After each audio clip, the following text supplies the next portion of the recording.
आज दिल्ली के जंतर मंतर पर कश्मीर फाइल को लेकर भारतीय जनता पार्टी प्रदर्शन कर रही है। उस पर बातचीत करने के लिए हमारे साथ लक्ष्मीनगर के विधायक अभय वर्मा जी हैं। तो सर, जिस तरह से हम देखें कि पूरे देश में टैक्स फ्री हो चुका है कश्मीर फाइल, लेकिन कहीं ना कहीं दिल्ली में अभी तक फ्री नहीं हुआ है। देखिए, इससे केजरीवाल का दोहरा चरित्र सामने आता है। एक तरफ तो वो कहते हैं मैं भगत सिंह का बच्चा हूँ, दूसरी तरफ वो कहते हैं कि मेरे से सच्चा राष्ट्रवादी कोई नहीं है।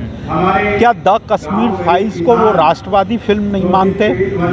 क्या वो ये नहीं मानते कि कश्मीरी पंडितों के साथ जो अन्याय हुआ, अत्याचार हुआ, उसको देश की जनता देखे और समझे? और टैक्स फ्री नहीं करके वो क्या बतलाना चाहते हैं? क्या किसी समुदाय का सिंपैथी गेन करना चाहते हैं? क्या इस फिल्म के नाम पे जब बाकी राज्यों के लोगों ने टैक्स फ्री कर दिया तो ये ना करके कोई वोट बैंक की राजनीति करना चाहते हैं? बहुत सारे प्रश्न इस फिल्म के माध्यम से छुपे हुए हैं। और केजरीवाल का जो दोहरा चरित्र है, कहना कुछ करना कुछ।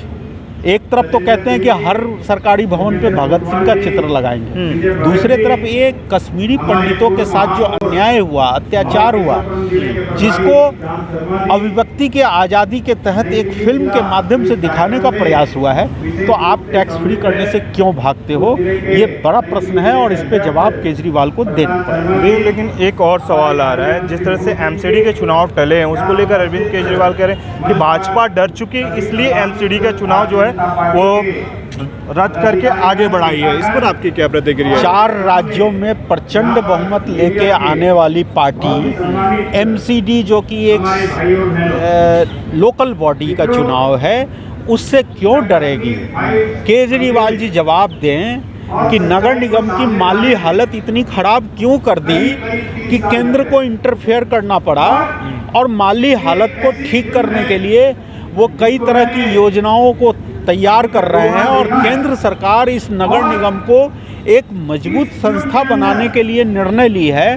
तो केजरीवाल अपने जिम्मेदारी से भाग नहीं सकते। उनको पहले जवाब देना चाहिए कि नगर निगम की ऐसी स्थिति उन्होंने क्यों बनाई, जो कि राज्य सरकार के अंतर्गत आता है, कि कर्मचारियों को ठीक से वेतन तक नहीं मिल पा रहा है। इसलिए केजरीवाल जी अपनी कमियों को छुपाने के लिए दोष लगा रहे हैं। हम जब भी चुनाव लड़ेंगे, हम जीत के ही आएंगे। हम 3 बार जीत के आए हैं, चौथी बार भी जीतेंगे। बहुत बहुत शुक्रिया। दिल्ली से सोशल संवाद के रिपोर्ट। आप किसी समाज का सिंपैथी लेके उनके मतों के साथ राजनीति करना चाहते हैं, आपको दिल्ली के लोग समझ चुके हैं। बहुत छोटी सी बात है टैक्स फ्री करना, लेकिन एक इस घटना से इस कड़ी को आगे बढ़ाते हुए मैं पूर्वी दिल्ली नगर निगम के मेयर श्याम सुंदर जी को आमंत्रित करता हूं कि श्याम सुंदर जी आए और 2 मिनट में अपनी बात रखें। श्याम सुंदर जी। मंच पे उपस्थित दिल्ली प्रदेश ओजस्वी, दिल्ली की आवाज, उसकी सच्चाई फिल्म के माध्यम से आई है। और वास्तव में कश्मीर फाइल फिल्म आप देखेंगे तो ये फिल्म नहीं है, ये उस समय की सच्चाई है, हकीकत है। जब कांग्रेस और वहाँ की स्थानीय सरकारों ने दमन किया था, वहाँ के कश्मीरी हिंदुओं को, कश्मीरी पंडितों को सामूहिक नरसंहार किया था। और जो लोग आज जेएनयू में राजनीति करते हैं, टुकड़े टुकड़े गैंग के साथ खड़े होते हैं, इसलिए भी ये महत्वपूर्ण है कि दिल्ली के अंदर कश्मीर के तार जेएनयू में जुड़े थे और उसका समर्थन केजरीवाल टुकड़े टुकड़े गैंग का उस समय कर रहे थे। इसलिए भी अब जरूरी है कि दिल्ली की जनता, दिल्ली के युवा साथी उस नरसंहार के बारे में जाने। इसलिए कश्मीर फाइल फिल्म यहाँ पर टैक्स फ्री होनी चाहिए। इसमें राजनीति क्या है? सच्चाई सामने आई है, आप टैक्स फ्री करिए। अगर देश के अंदर एक सच्चाई सामने आई है और उस सच्चाई के माध्यम से देश को 32 साल के बाद ये पता लग रहा है कि सामूहिक नरसंहार हुआ था, उस समय कांग्रेस और वहाँ की राज्य सरकारों के माध्यम से कश्मीरी हिंदुओं, कश्मीरी पंडितों को मरवाया गया था, आतंकवादी अलगाववादियों को साथ देकर और उनको सपोर्ट करके और जब वो सच्चाई सामने आई है तो पूरे देश के अंदर वो Kashmir file film tax free हो रही है। दिल्ली के नागरिकों का, दिल्ली के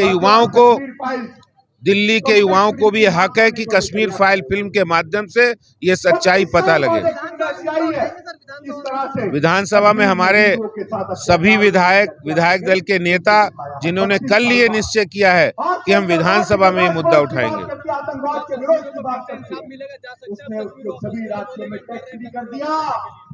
देखिए, धारा 370 समाप्त हुई है, 35 से समाप्त हुआ है।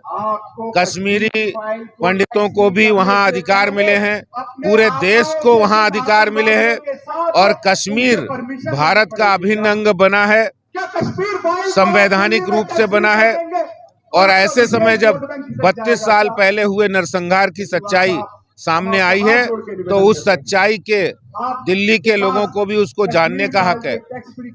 पूरे देश में, उत्तर प्रदेश हो, हरियाणा हो, राजस्थान हो, गुजरात हो, कर्नाटक हो, हर राज्य ने वहां पर कश्मीर फाइल फिल्म को टैक्स फ्री किया है, ताकि 32 साल पहले जिनका जन्म भी नहीं हुआ था वो आज की युवा जनता, युवा लोग उसकी देख सके और सच्चाई जान सके कि किस तरह इस देश में, अपने ही देश में कश्मीरी पंडितों, कश्मीरी हिंदुओं का नरसंहार किया गया था।